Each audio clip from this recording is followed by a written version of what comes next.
When Jeffrey Thompson checked into the hospital, he was expecting to undergo routine surgery. But there was nothing routine about Jeffrey's operation. And when he checked out of the hospital, he was not the same man. Law practice is a stressful environment, and you're dealing with a lot of very difficult situations. I used to wake up with a knot in my stomach every morning, feeling that stress. He just was burdened by work. I mean, it was always on his mind. You know, it was a hard thing for him to turn off on the weekends or to get away from it. I was just focused so intently on my career that I was letting what's really important fall by the wayside. Jeffrey Thompson's law practice didn't take just his time and energy. The fast pace and the constant stress also took a toll on his body. I maintained that stress, and it continued to work on me, and it also continued to work on my body. And eventually it broke down. I began having stomach pains, severe stomach pains, that initially, I just had no idea what it was. I thought I had an appendix rupture. Jeffrey had developed diverticulitis, a painful condition that attacks the intestinal wall. Months of natural treatments had failed, and his condition had become so advanced he needed surgery to remove part of his intestine. But what looked like a textbook operation left him suspended between life and death. And I woke up to a surgeon pulling a sheet off of my stomach. And as I looked down, I knew immediately something was terribly wrong.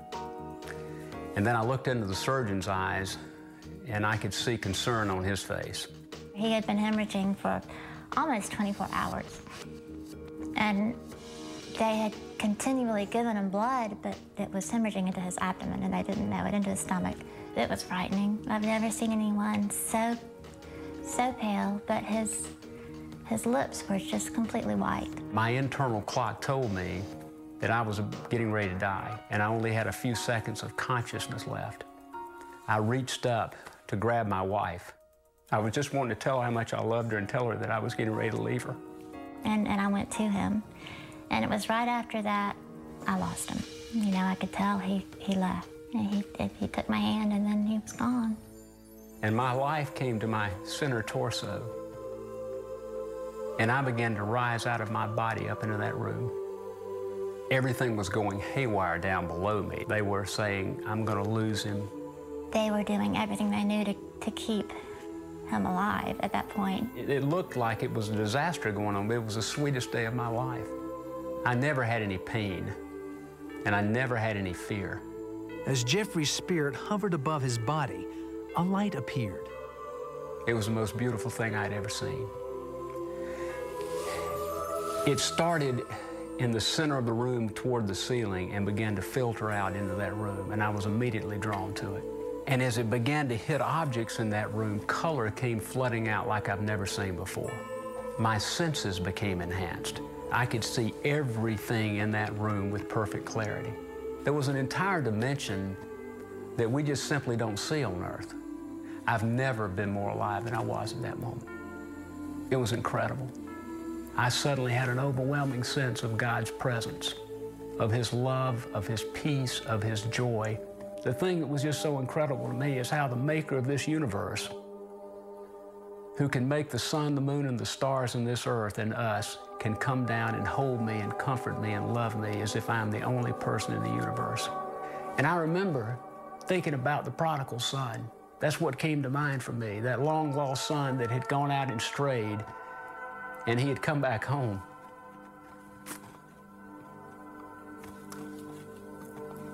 And his father was coming out to hold him and to love him and to welcome him back.